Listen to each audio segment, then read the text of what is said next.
दर्शकों, स्वागत है आप सभी का अब तक न्यूज इंडिया पर। मैं जाबिर शाह। दर्शकों, कल चुनाव की हमने पूरी अपडेट आप लोगों को लाइव दिखाई और सभी लोगों को मुबारकबाद देंगे हम कि आप सभी लोगों ने अब तक न्यूज इंडिया पर भरोसा किया, विश्वास किया और कल दिन भर अब तक न्यूज इंडिया पर बने रहे। कल का हमारा टीआरपी सबसे ज्यादा मालेगांव शहर में देखा जाने वाला यूट्यूब चैनल रहा, जिसमें 3.5 लाख से ज्यादा लोगों ने कल हमारा लाइव देखा है। हम सभी लोगों को मुबारकबाद देते हैं कि आप लोगों ने हमारा लाइव देखा है। आइए चलिए अब कल तक के पूरी अपडेट हम आपको दिखाते हैं। पूरे नासिक जिले की, मुंबई, भिवंडी सभी जगहों की कौन कौन कितनी वोटों से जीता है। शुरुआत करेंगे मालेगांव बाह्य 115 विधानसभा क्षेत्र से, जहां पर पांचवी मर्तबा यहाँ पर जीत हासिल की है वजीर दादा भूसे, जो कई सालों से सत्ता में सरकार में है और इस मर्तबा वो पालक मंत्री भी और वजीर भी रहे, जिन्होंने कल एक ऐतिहासिक जीत यहाँ पर हासिल की है, जो अब तक की उनकी जीतों में सबसे बड़ी जीत यहाँ पर उन्होंने हासिल की है। वैसे तो मालेगांव बाह्य मतदार संघ में 3 उम्मीदवारों के बीच सख्त मुकाबला था, जिसमें पहले पालक मंत्री दादा भूसे जो यहाँ पर महायुति की ओर से उम्मीदवारी कर रहे थे, जिन्हें 1,58,284 वोट मिले, जबकि आज़ाद उम्मीदवार बंडू काका बच्चाओं को 51,678 वोट मिले।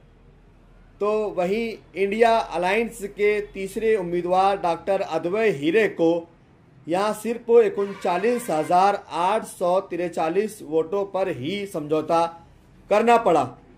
यहाँ पर सबसे बड़ी जीत जो मिली है वो पालक मंत्री दादाजी भूसे उनको यहाँ पर मिली है, जिन्होंने यहाँ पर एक इतिहास रच दिया है। इतनी बड़ी जीत आज तक उन्हें कभी भी नहीं मिली थी।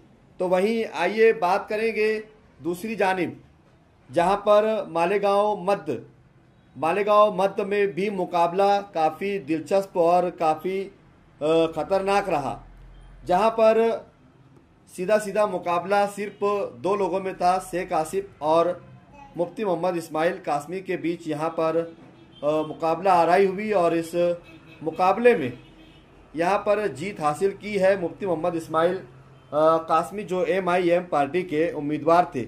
इन्होंने 162 वोटों से जीत हासिल की है। इनको टोटल जो वोटें मिली है वो हम आपको बताते हैं। पहले मुफ्ती मोहम्मद इस्माइल कासमी ये तीसरी मर्तबा कामयाब हुए हैं और वहीं आसिफ शेख रशीद जो इंडियन सेकुलर पार्टी से उम्मीदवारी कर रहे थे, उन्हें भी यहाँ पर भरपूर वोट मिले हैं। वैसे मुफ्ती मोहम्मद इस्माइल कासमी को 1,09,653 वोट मिले, जबकि आसिफ शेख को 1,09,451 वोट मिले। मुफ्ती मोहम्मद इस्माइल और आसिफ शेख के अलावा शान हिंद समाजवादी पार्टी और एजाज बेग कांग्रेस पार्टी से भी उम्मीदवार थे। उनके भी आंकड़े आपको बता देते हैं। शान हिंद को 9,000 और एजाज बेग को महज 7,000 वोट ही यहाँ पर मिल सके हैं। महाविकास अघाड़ी के दिग्गज नेताओं को हार का सामना करना पड़ा और पूरे महाराष्ट्र में जो सीटें आई है वो महायुति के हक में आई है। धुलिया जिला के सभी 5 हलकों में महायुति की जीत हुई है। कांग्रेस के गढ़ धुलिया दिहाई बाह्य से साबिक वजीर रोहिदास पाटिल के बेटे कुणाल पाटिल को करारी शिकस्त का सामना करना पड़ा है। पूरा जिस तरीके से मुकाबले हुए हैं ये का निहायत ही दिलचस्प मुकाबले रहे। आइए हम वापस से जिस सीट से हमने शुरुआत की थी उसी सीट पर हम वापस बातचीत करेंगे। मालेगांव आउटर दादा भूसे की जो फतेह हुई है वो ऐतिहासिक फतेह रही है। शिवसेना सिंधे गुट से उम्मीदवार और रियासत के काबिनी वजीर दादा भूसे ने मालेगांव आउटर हल्के से 4थी मर्तबा जीत दर्ज करवाई है। तीर कमान के निशान पर भूसे को 1,58,000 वोट मिले, जबकि इनके हरीफ अद्वय हीरे को 39,000 वोट मिले। तो वहीं 2004 में हासिल हुए 2004 में पहली मर्तबा दादा भूसे आजाद उम्मीदवार के तौर पर इलेक्शन जीते थे। हीरे घराने के सियासी वारिस और अदवे हीरे के वालिद प्रशांत हीरे को शिकस्त दी थी। इस मर्तबा वो बेटे को हराने में कामयाब रहे।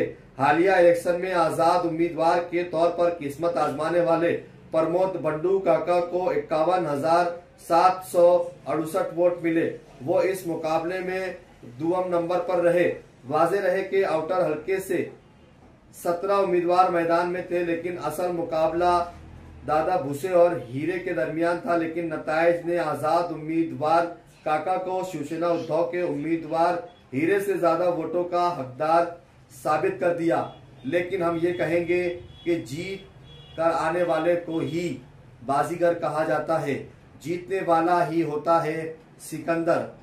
कहते हैं कि हार कर जीतने वाले को बाजीगर कहा जाता है। जिस तरीके से हमने कल एक सवाल उठाया था कि जिस रेस से मुझे निकालने की आप बात कर रहे थे, मैंने एक बार फिर ये साबित कर दिया कि उस रेस का असली सिकंदर मैं ही हूँ। आप देख रहे थे अब तक न्यूज़ इंडिया जाबिर शाह के साथ।